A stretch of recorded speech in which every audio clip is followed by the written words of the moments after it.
So if you look at our people, forget what the Western culture laughs at, right? Why should we care about what they think, right? Let's look at what our own people say, and our own ulama are telling us, you got to be careful. Recite an-nas, al-falaq, an-nas, because there are forces out there, right? One of the things that we're sort of blindsided by is by all this technology, we think that we sort of become immune because Western culture doesn't, recognize and believe in these things. But we're not. I'm telling you, there are forces, especially in Hollywood and all these things, utilizing all these things where people are listening to music and almost being brainwashed, right? Mm-hmm. Just through the trance beats that are used. So what we got to do is connect with those good jinn, like the good jinn army. We're connection with Malaika. Well, Malaika and good jinn. I mean, it's like you need like multiple, you need the Navy SEALs, you need the Army, you need the reserves, so we need like angelic. Plus, the angels won't be involved in battle after Badr. They can't actually be involved, but the jinn can, and they have technology that's like amazing, right? I have stories too. That'll be for the next show. You're gonna Jinn Talk with Rami Nsour. You gotta drop one of these stories now. It's called the Jinn Sword. So what is this Jinn Sword? Tell me this. I want to hear this story. Okay, so before I went to Mauritania, I heard a lot of stories about the jinns, and they're going to the madrasas, and they're actually, there's jinn students, because there's Muslim jinn, and there's actually an interesting story. It's mentioned in the some of the copies of Jalalain, the tafsir of Jalalain. In the there's some editions that have a asbab al-nuzul, like the reasons of revelation, in the footnotes, and in the story of one of the last surahs that talks about the people of Thamud. So the people of Thamud, they carved their houses out of the mountains. So he mentions this, one of the tabi'een mentioned, he went into one of the diyar of Thamud, and he saw a man in the corner of one of the diyar praying. And he just thought to himself, that's an amazing cloak that he's wearing.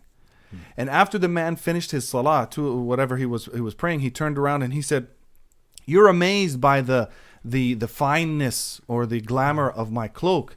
He said, what decays cloth and what decays clothing are sins. Essentially, like if you don't sin, your clothes won't be decayed. He said, in this cloak, I met Musa and I believed in him. This is in the time of the Tabi'een. Wow. He said, and in this cloak, I met Isa and I believed in him. And in this cloak, I met the Prophet Muhammad sallallahu alaihi wasallam, and I believed in him. And I am from the jinn that Allah said about them, قُلْ أُوحِيَ إِلَيَّ أَنَّهُ اسْتَمَعَ نَفَرٌ مِنَ الْجِنِّ. He was one of those. He was one of those jinn, one of the believing jinn. And that's insane. So it is, man. It's like, man, I want to meet him. So I asked one of the shuyukh when I got to Mauritania. I was always we're looking for jinn, and I got a lot of jinn stories, mashallah. I'm like, I got a book. I found a book on jinn by Imam Suyuti. It's like amazing. What's the title of that book? I'll keep that one. Yeah, Laqtul Marjan fi Ahkam al-Jan. I'll send you the PDF. Yeah. We'll share that on the podcast. Yeah. That's like so. When I was in Mauritania, I was intrigued by jinn because I heard that there's jinn that sometimes go to Muslim, because they're in the desert too. Right?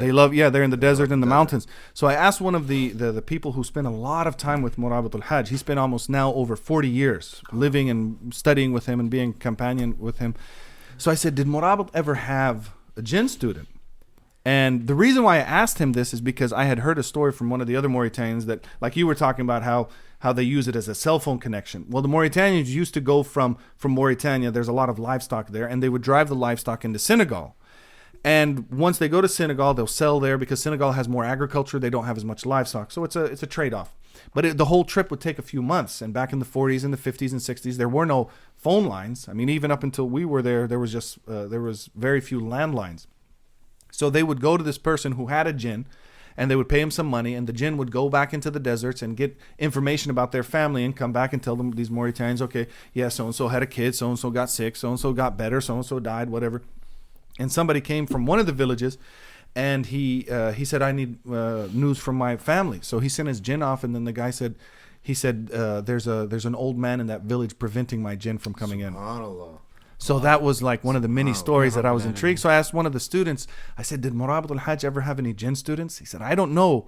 He said, but this other person that was also in the school for about 45 years, he said his grandfather had a school, and he used to teach 2 jinn students.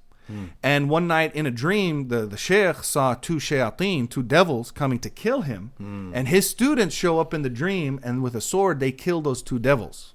When he wakes up in the morning, he saw the sword. Subhanallah. And this person telling me the story, he said he saw the sword himself. It's been passed down from generations. He said it never gets rusty and it never gets dull. Ajib. Subhanallah. And so I immediately was like, do you think they would sell it to me? He said, Rami, stay away from the jinn stuff. Which is So you went looking for jinn? Not looking for him, but just investigative journalist. Well, think about it. Think about it. If you're Shaykh in Rami Mauritania, Nsour, Jinn Hunter. if you're in Mauritania, you're not watching Netflix at night to relax. You're maybe telling jinn stories, right? Yeah. Like what? That's like how you. It's a pastime, which I don't want people to get hung up on jinn. That's not the point.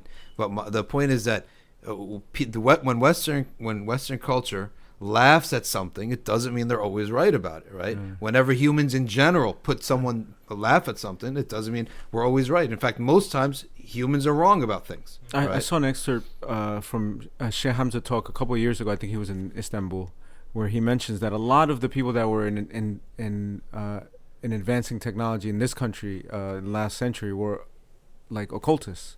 Yeah. Like members of the Church of Satan and all that kind of stuff. Like the guy and so, do you think? I mean, if this jinn guy has the jinn has the sword that never gets dull, never gets rusted, it might be some metal from like another planet, and maybe they got some like intergalactic travels. To one of the shuyukh, I described an alien, right? You know, the big, not the grays, you know, the big headed ones with the eyeballs and stuff. So I described it to him. The V-stripe. I don't know about the V-stripe, but all of the details. And the sheikh was like, "Hada jinn."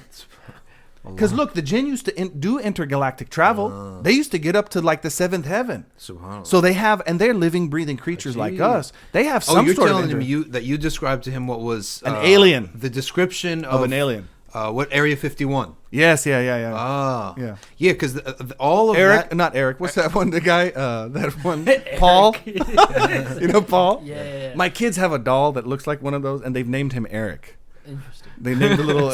So the history of that. I'll put it around the corner. You know, the scariest thing of an alien is like you don't see the full thing. Like you're at a desk, you're like this corner right over here, and he just like peers his head up, and then when you turn around, he jumps. That would scare. That's very scary. So when I would look, if pranks were halal, oh man, when I had to drive, I got a lot of ideas, but it's haram. You can't scare people. When I had to work in New York late and go back to New Haven, 2.5 hour drive or 2 hours 15 minutes, I always was fall asleep in the wheel. I had to get some books on tape. So one of the things I got was the history of Area 51. And the history of all this image that you have of the alien with the triangular face and the big black eyes, right? That image was basically all roots back, the transmission of the riwayah of that, all goes back to one person. Ahad, so it's khabar ahad. It's a khabar ahad. It's not mutawatir. Right, not mutawatir. It's become mutawatir, but really its root is one person who, he was in that area in New Mexico, like a worker, okay, and that's how he described what he thought he saw, right? Because they were trying to Area 51 had to. You mean do with at the Soviets. Crash site before they picked it up? Yeah. So it all goes back to that one guy's description, right? And they wrote him off as like some crazy guy, and the whole Area 51 was supposed to be developing certain sciences to combat the USSR, and it became engulfed in this myth because of this guy. And his narration, and he's out in the desert, the middle of a. Yeah, I know one guy who was in the middle of a forest. So you're telling us that this sheikh in Mauritania is telling you this is the shape of certain jinns. He said the way I described it is like that's a jinn. I know one person. His path to Islam was through a jinn. A good jinn? A good jinn, yeah. He gave him. He called him to Tawheed. Wow. And he said his name was Trut. What was his name? Trut. Is he American jinn or something? American jinn, yeah. This is like in the hills of Santa Cruz. Oh, like a hillbilly jinn. Not a hillbilly jinn, like a hippie jinn. I mean, he's in Santa Cruz. This isn't a joking matter either. But he told him, he said, he called him to Tawheed and got him to like believe there's only one God. He said, but this is only half of the message. You have to continue your journey. That's why they call me Trut. I don't have the full truth. The H is not in my name. Yo, that's wild. And then he eventually found Muhammadun Rasulullah.